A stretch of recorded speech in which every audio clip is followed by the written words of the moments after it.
Hello, எல்லோரும் எப்படி இருக்கீங்க? என் பேர் Jalal. Today also I am going to talk about modal verbs.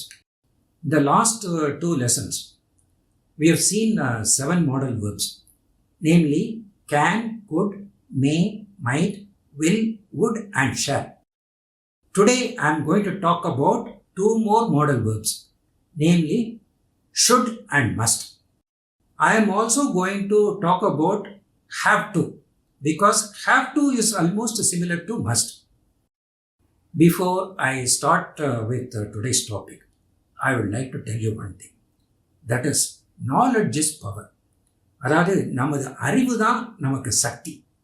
அதனால் அறிவை நல்லா வளர்த்துக்கிறணும். When I was going to the college, I was able to gather a lot of knowledge.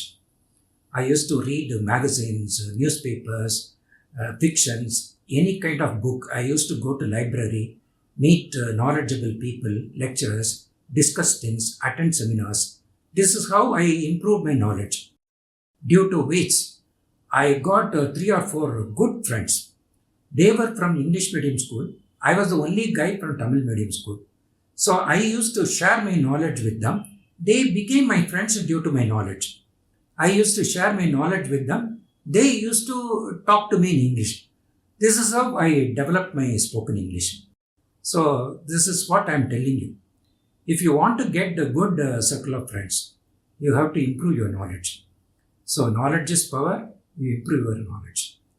So let us deal with today's topic. Let's see the lesson.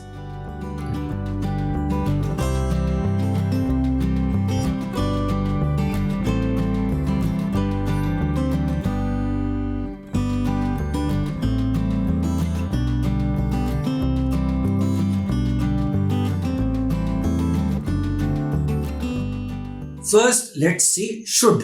Shouldங்கிறத பற்றி பார்ப்போம். Should is used for expressing an opinion, giving an advice or asking for advice. அதாவது ஒரு opinion கொடுக்கறதுக்கு, இல்லாட்டா ஒரு advice கொடுக்கறதுக்கு, இல்லாட்டா அட்வைஸை receive பண்ணுறதுக்கு, மூணுக்குமே நம்ம should யூஸ் பண்ணலாம். நான் எக்ஸாம்பிள் சென்டென்ஸ் சொல்லும்போது நல்லா விளங்கும் பாருங்கள். This is grand to look at. It should be costly. பார்க்குறதுக்கே ரொம்ப நல்லா இருக்கு. It should be costly. ரொம்ப காஸ்ட்லியாக இருக்கும்னு நினைக்கிறேன் அப்படின்னு சொல்கிறீங்க. So it's giving an opinion. There is no shortcut to success. உங்கள் ஃபாதர் உங்களுக்கு அட்வைஸ் கொடுக்குறாரு. There is no shortcut to success. You should work hard. நீங்கள் நல்லா கடுமையாக வேலை செய்யணும். So it's giving advice. You should work hard. You should not drive fast. Again father இல்லாட்டா அம்மா உங்களுக்கு அட்வைஸ் பண்ணுறாங்க. You should not drive fast. You should not or you shouldn't and a contraction பண்ணலாம். Shouldn't drive fast.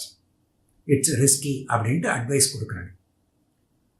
The car looks, showroom போகிறீங்க, car showroom போகிறீங்க. The car looks beautiful.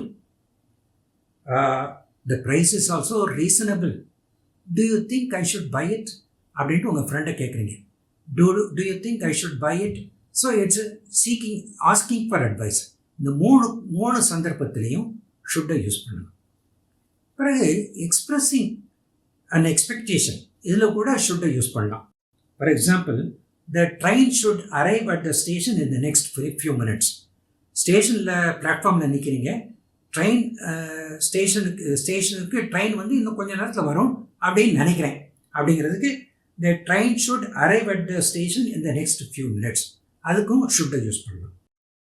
The train should have arrived by now.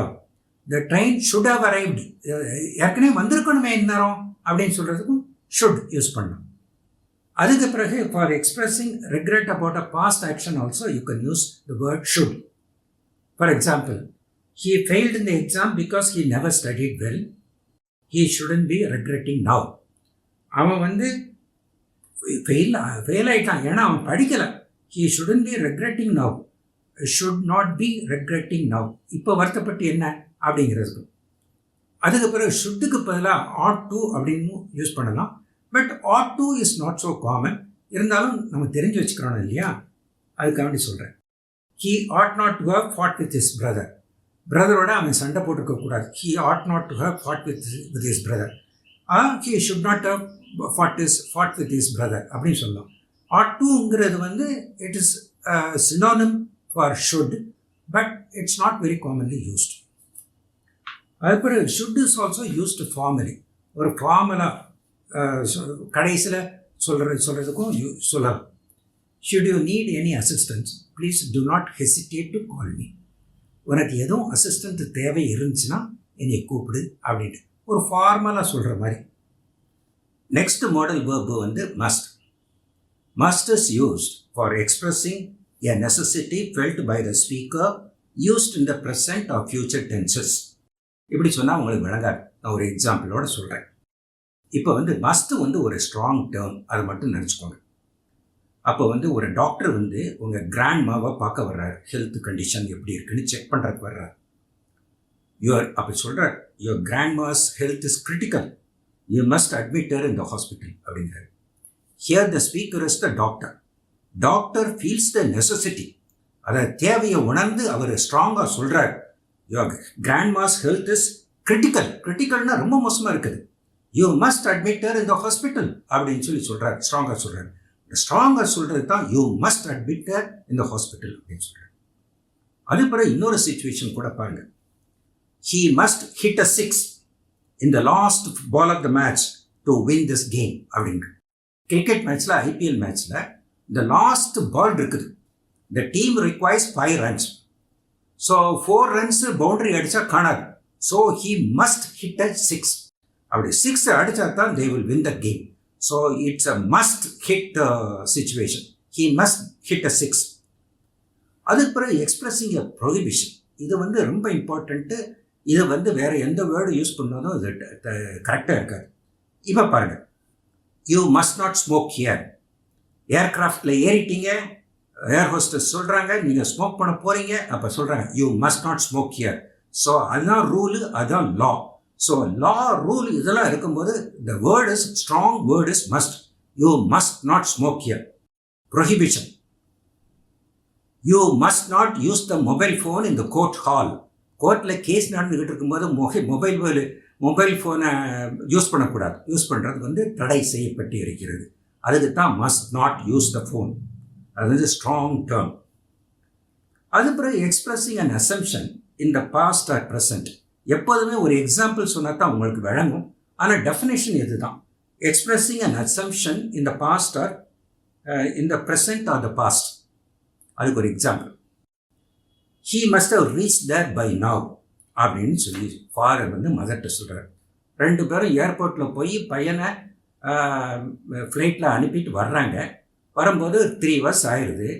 அவர் வந்து Chennai to Delhi ஃப்ளைட்டில் போகிறாரு. அப்போ father சொல்கிறார், he must have reached Delhi by now. he must have ஒரு அசம்ஷனில் சொல்கிறார்.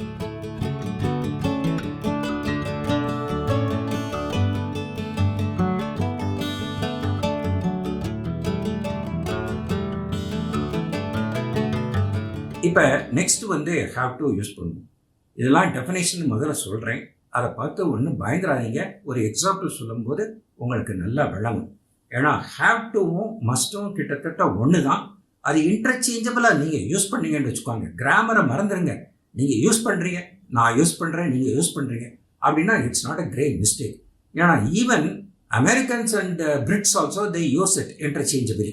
அதனால் இது வந்து it's not a great mistake. But இருந்தாலும் அது என்னன்னு பார்ப்பேன். இப்போ ஹாவ் டு இருக்குது. ஹாவ் டு வந்து you have to make an appointment to see the doctor. Doctor பார்க்கணுன்னா நீங்கள் வந்து அப்பாயின்மெண்ட்டு ஃபிக்ஸ் பண்ணணும். இது வந்து ஒரு லா மாதிரி கிடையாது, ஒரு ரூல் கிடையாது. யூ மஸ்ட் மேக் அன் அப்பாயின்மெண்ட்னு. இப்போ யூ மஸ்ட் நாட் ஸ்மோக்குக்கும் இதுக்கும் வித்தியாசம் இருக்குது. You must not smoke, it's prohibited. ஆனால் இதில் வந்து it is not prohibited. If you want to see the doctor, you better make an appointment. You have to make an appointment. கொஞ்சம் மைல்டாக இருக்குது, மஸ்ட்டை விட கொஞ்சம் மைல்டாக இருக்குது. இந்த மைல்டான இருக்கிற சமயத்தில் அந்த ஹேவ் டு யூஸ் பண்ணலாம். ஆனால் அதுக்கும் அந்த ரூலு லாவெல்லாம் இருக்குது. இது ஒரு ப்ரொசீஜர் தானே. To see the doctor, it is a procedure. ஆனால் மஸ்ட்டு யூஸ் பண்ணுற அளவுக்கு அவரோட ஸ்ட்ராங் இல்லை. அப்போ வந்து you have to make an appointment அப்படின்னு சொல்லலாம். நீங்கள் யூ மஸ்ட் மேக் அன் அப்பாயின்மெண்ட்னு சொன்னால் கூட it is not a mistake at all. You can use it. forget about grammar. அதுக்கு பிறகு ரிமூவிங் a necessity. ஒரு நெசசிட்டி வரும்போது மஸ்ட் யூஸ் பண்ணணும்னு சொல்லிடுங்க. For example your grandma is very sick, you must admit her in the hospital அப்படின்னு சொல்லியிருந்தோம். Doctor அப்படி advice பண்ணுறாருன்னு. அப்போ வந்து கிராண்ட்மாவை வந்து பார்க்க வர்றாரு. அப்போ வந்து டாக்டர் சொல்கிறார், she is not so sick, you you you you don't have to admit her in the hospital, you don't have to, it is not a must, you don't have to admit her in the hospital அப்படின்னு சொன்னான். You must not admit her in the hospital சொன்னால் நீ அட்மிட்டே பண்ணக்கூடாது அப்படின்னு அர்த்தமாகும். அந்த நேரத்தில் வந்து ஹாவ் டு யூஸ் பண்ணும். You don't have to admit her in the hospital. அதுதான் வித்தியாசம். அந்த ஹாவ் டுக்கும் மஸ்ட்டுக்கும் இதுதான் வித்தியாசம். இப்போ வந்து இந்த நீட் டுன்னு ஒரு இது இருக்குது, ஃப்ரேஸ் இருக்குது. So you need to make an appointment அப்படின்னு கூட சொல்லலாம். You have to make an appointment சொல்லலாம், you need to make an appointment சொல்லலாம். அந்த நீட் டு கூட யூஸ் பண்ணலாம். அதை நான் உங்கள்கிட்ட சொல்லிக்கிறேன். இப்போ இந்த மூணையுமே கம்பேர் பண்ணி பார்ப்போம். அதாவது should, must and have to, மூணும் ஒன்று போல தான் இருக்கிற மாதிரி இருக்குது. நான் ஏற்கனவே சொல்லியிருந்தேன், இன்டர்சேஞ்சபிளாக நீங்கள் யூஸ் பண்ணாலும் it's not a grave mistake அப்படின்னு சொல்லியிருந்தேன். இப்போ we will compare, we will try to find out the minute differences. I am giving the same example. அதாவது கிராண்ட்மா சிக்னஸ், சிக் கிராண்ட்மா அதனுடைய எக்ஸாம்பிளும், அந்த ஏர்கிராஃப்டில் ஸ்மோக்கிங் ரெண்டையும் பற்றி நான் கொஞ்சம் அனலைஸ் பண்ணி பார்ப்போம். அப்போ வந்து உங்களுக்கு கிளியராக தெரியும். இப்போ வந்து நீங்கள் உங்கள் ஃப்ரெண்டோட கிராண்ட்மாவை போய் பார்க்க போகிறீங்க. கிராண்ட்மா வந்து கொஞ்சம் சிக் பெட்டில் இருக்கிறாங்க. பார்த்த உடனே உங்களுக்கு தோணுது, சி she is very sick, I think you should admit her in the hospital அப்படின்னு சொல்லிட்டு ஃப்ரெண்டில் சொல்கிறீங்க. That is you are giving a suggestion or you are giving an opinion that she is very sick, I think you should admit her in the hospital அப்படின்னு சொல்கிறீங்க. கொஞ்ச நேரத்தில் doctor வர்றார். Doctor is an expert. அவர் examine பண்ணி பார்க்குறாரு, பல்ஸை பார்க்குறாரு, டெஸ்ட் பண்ணி பார்க்குறாரு. பார்த்த உடனே he says, so your grandma is critical, you must admit her in the hospital அப்படின்னு சொல்கிறாரு. அப்போ அவர் சொல்கிறது, எக்ஸ்பர்ட் சொல்கிறது, so it depends on the speaker. நீங்கள் சொன்னீங்கன்னா அது வந்து ஒரு ஒப்பீனியன் சஜஷன் மாதிரி தான். ஆனால் டாக்டர் வந்து ஹீ இஸ் அன் எக்ஸ்பர்ட். அவர் வந்து சொல்கிறது வந்து மஸ்ட்டு சொல்கிறாரு, you must admit her in the hospital. So அந்த strength of the word depends on who speaks. Speaker வந்து இதில் டாக்டர் வரும்போது ஸ்ட்ராங்காக இருக்குது. அதனால் must is slightly stronger than should. அதை நீங்கள் லேசாக தெரிஞ்சுக்கோங்க. அதுக்கு பிறகு டாக்டர் இன்னும் சொல்லலாம், see she is very sick, you have to admit her in the ஹாஸ்பிட்டல்னு சொல்லலாம். ஸோ இந்த நேரத்தில் மஸ்ட்டும் ஹாவ் டு அப்படிங்கிறது ஒன்று போல தான் வருது. அவ்வளோ ஒன்றும் பெரிய வித்தியாசம் இல்லை. அது மாதிரி டாக்டர் சொல்லலாம், you need to admit her in the ஹாஸ்பிட்டல்னு சொல்லலாம். ஸோ இந்த must, have to, need to இதெல்லாம் ஒன்று போல் இருக்கிற மாதிரி தான் இருக்குது. ஆனால் அது வந்து இப்போ பாருங்கள், I am going to tell you one more scenario. அந்த சினாரியோ வரும்போது உங்களுக்கு டிஃப்ரென்ஸ் தெரியும். இப்போ வந்து நீங்கள் வந்து கிராண்ட்மாவை போய் பார்க்குறீங்க. பார்க்கும்போது நீங்கள் ஒப்பீனியன் கொடுக்கும்போது your grandma is not all that sick. Grandma ரொம்ப சிக்காக இருக்கிற மாதிரி தெரியலை. I think you should not admit her in the hospital அப்படின்னு சொல்கிறீங்க. இது வந்து ஒப்பீனியன், நீங்கள் ஒப்பீனியன் தான். அது வந்து என்னன்னு டாக்டர் வரும்போது பார்ப்போம். டாக்டர் வந்து பார்க்குறாரு. அவர் வந்து he examines pulse everything and says, I think she is okay, you need not admit her in the ஹாஸ்பிட்டல்னு சொல்கிறாரு. இல்லாட்டா you don't have to admit her in the ஹாஸ்பிட்டல்னு சொல்கிறாரு. ஆனால் you must not admit her in the ஹாஸ்பிட்டல்னு சொல்ல முடியாது. அதை எப்படி மஸ்ட் நாட்னா நீங்கள் கட்டாயமும் பண்ணவே கூடாது, அட்மிட்டே பண்ணக்கூடாதுன்னு சொல்ல மாட்டார் இல்லையா? ஆக்சுவல் சுச்சுவேஷனில் you don't have to admit her in the hospital, you need not admit her in the hospital. அதுதான் இந்த சினாரியோ 2வும் சினாரியோ 1க்கும் உள்ள டிஃப்ரென்ஸு. அதுக்கு பிறகு இந்த ஏர்கிராஃப்டில் ஸ்மோக்கிங்கை பற்றி பார்ப்போம். ஸ்மோக்கிங் வந்து ஏர் ஹோஸ்டர்ஸ் வந்து சொல்கிறாங்க, இட்ஸ் அ நான் ஸ்மோக்கிங் ஏரியா ஆர் ஏர்கிராஃப்டில் ஜென்ரலாக ஸ்மோக்கே பண்ணக்கூடாது, யூ ஷுட் நாட் ஸ்மோக் அப்படின்னு சொல்கிறாங்க. இல்லாட்டா யூ மஸ்ட் நாட் ஸ்மோக்குன்னு சொல்கிறாங்க. இந்த ரெண்டில் அந்த மஸ்ட் நாட் ஸ்மோக்குங்கிறது கொஞ்சம் ஸ்ட்ராங்காக இருக்குது. ஏன்னா அது வந்து ரூலு, லா படி ரூல் படி நோபடி கேன் ஸ்மோக். அதனால் யூ மஸ்ட் நாட் ஸ்மோக்குன்னு சொல்லலாம். யூ ஷுட் நாட்ங்கிறது ஸ்லைட்டாக மைல்டாக இருக்கிற மாதிரி இருக்குது. அங்கே போய் you don't have to smoke அப்படின்னு சொல்லக்கூடாது. யூ டோன்ட் ஹாவ் டு ஸ்மோக்னா ஒரு ஆப்ஷன் கொடுக்குற மாதிரி இருக்குது. மஸ்ட் நாட் ஸ்மோக்குக்கும் டோன்ட் ஹாவ் டு ஸ்மோக்குக்கும் உள்ள வித்தியாசம் பாருங்கள். மஸ்ட் நாட்னா ஸ்மோக்கே பண்ணக்கூடாது, டோன்ட் ஹேவ் டு ஸ்மோக்னா ஆப்ஷன் கொடுக்குற மாதிரி. நீங்கள் ஸ்மோக் பண்ணலாம், பண்ணாமல் இருக்கலாம் அப்படிங்கிற மாதிரி. யூ நீட் நாட் ஸ்மோக் அப்படிங்கிறதும் ஒரு கெஞ்சி சொல்கிற மாதிரி இருக்குது. அதாவது நீங்கள் பண்ணலாம், பண்ணலாமல் இருக்கலாம், ஸ்மோக் பண்ணலாம், ஸ்மோக் பண்ணாமல் இருக்கலாம் அப்படின்னு சொல்கிற மாதிரி இருக்குது. அதனால் அந்த சுச்சுவேஷனில் யூ மஸ்ட் நாட், அந்த ப்ரொஹிபிஷன் வரும்போது அந்த மஸ்ட் யூஸ் பண்ணணும். இதுதான் வித்தியாசம். அநேகமாக இந்த வித்தியாசங்கள் உங்களுக்கு தெரிஞ்சிருக்கும்னு நினைக்கிறேன். நீங்கள் இன்டர்சேஞ்சபிளாக யூஸ் பண்ணால் கூட பெரிய கிரே மிஸ்டேக் கிடையாது. இருந்தாலும் இந்த மைன்யூட் டிஃப்ரென்சஸை தெரிஞ்சு வச்சுக்கோங்க. அதுபடி நீங்கள் ஃபாலோ பண்ணி யூஸ் பண்ணிங்கன்னா உங்கள் இங்கிலீஷு பெட்டராக இருக்கும். அதனால் I want to say all the best to you. Bye bye. Thank you very much.